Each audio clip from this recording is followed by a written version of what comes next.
aho dusaba abanyarwanda kwirinda imvugo zirimo ingengabitekerezo ya jenoside, kugumya kuyirwanya ndetse aho bayibona bagatanga amakuru.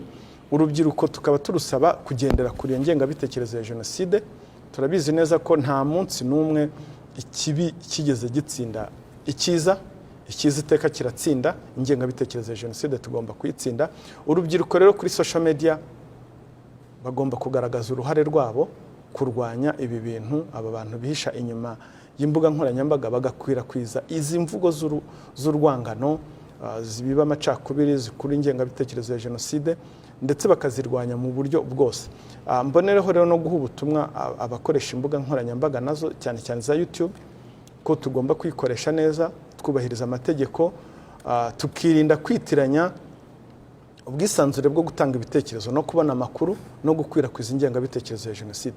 Ingingo ya 38 mu itegeko nshinga ry'u Rwanda riduha ubwo burenganzira, ariko iryo tegeko rigashyiraho n'irengayobora exception. Nta muntu rero ugomba gutanga ibitekerezo bigamije kuyobya rubanda cyangwa se bibangamira umutekano wa rubanda.